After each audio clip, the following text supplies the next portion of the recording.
স্বাস্থ্য নিয়ে আমরা সকলেই সচেতন। নার্সিং হোমে ভর্তি হওয়া থেকে শুরু করে বিল মেটানো পর্যন্ত একটা জিনিসই মাথায় থাকে যে ঠিকঠাক ভাবে চিকিৎসা হয়েছে কিনা।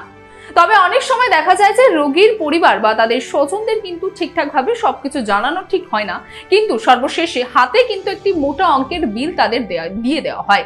এবং এই বিষয়ে দেখা যাচ্ছে এবার স্বাস্থ্য কমিশনের তরফ থেকে একটি বড় নির্দেশিকা নেওয়া হয়েছে, বলতে পারেন একটি বড় সিদ্ধান্ত নিয়েছে স্বাস্থ্য কমিশনার। এবং সেই সিদ্ধান্ত বা সেই নির্দেশিকা অনুযায়ী এবার থেকে বিলের পাশাপাশি প্রতিদিনের রোগীর কি শারীরিক অবস্থা সেই অবস্থাও জানাতে হবে, এমনটাই কিন্তু জানিয়ে দিয়েছে স্বাস্থ্য কমিশনারের সেই নির্দেশিকায়। অর্থাৎ স্বাস্থ্য কমিশনার ইতিমধ্যে যে একটি তদন্ত বা তাদের বক্তব্য অনুযায়ী তারা যেটা জানাচ্ছে যে অনেক সময় দেখা যায় যে নার্সিং হোমগুলিতে রোগীকে ভর্তি করার পরেই দেখা যাচ্ছে যে রোগীর পরিবার বা তাদের স্বজনদের সঙ্গে সেই রোগী কিভাবে আছেন বা কিভাবে নেই, তার কি চিকিৎসার প্রয়োজন কি প্রয়োজন নেই সে বিষয়ে অনেক প্রশ্ন থাকে। এবং অনেক সময় দেখা যায় যে সেরকম কোনো রকম প্রশ্নের জবাব তারা পায় না, যার ফলে দেখা যায় নার্সিং হোমের সঙ্গে রোগীর পরিবারের কিন্তু দ্বন্দ্ব বেঁধে যায় বহু ক্ষেত্রে। এবং সেই সমস্ত দ্বন্দ্বর ক্ষেত্রে সব থেকে বেশি দেখা যায় যে দোষ থাকে নার্সিং হোমের, কারণ তারা অসহযোগিতা করেছে।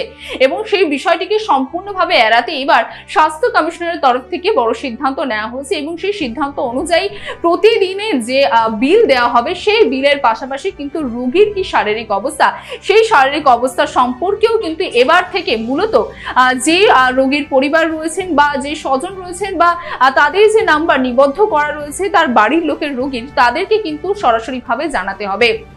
অনেক সময় আমরা দেখেছি যে নার্সিং হোমে ভর্তি হওয়ার পরপরই কিন্তু SMS এর মাধ্যমে রোগীর যে ভর্তি হয়েছে তার কিন্তু বিল পাঠিয়ে দেওয়া হয়, কিন্তু অন্যদিকে রোগীর শারীরিক কি অবস্থা রয়েছে বা রোগী কি চিকিৎসা করা হচ্ছে বা চিকিৎসার প্রয়োজন আছে কিনা সে বিষয়ে কিন্তু কোনো রকম কিছু জানানো হয় না, যার জন্য পরিবারের লোকের কিন্তু উদ্বেগ থাকে।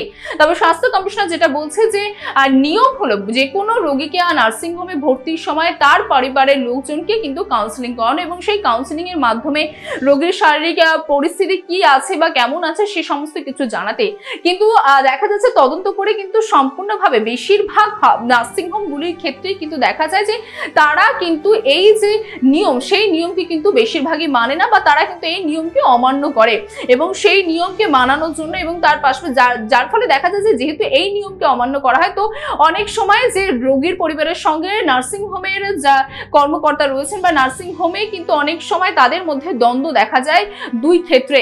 এবং সেই দ্বন্দ্বকে যেমনটা বললাম যে সম্পূর্ণভাবে এড়ানোর জন্য স্বাস্থ্য কমিশনের তরফ থেকে কিন্তু এই নির্দেশিকা নেওয়া হয়েছে।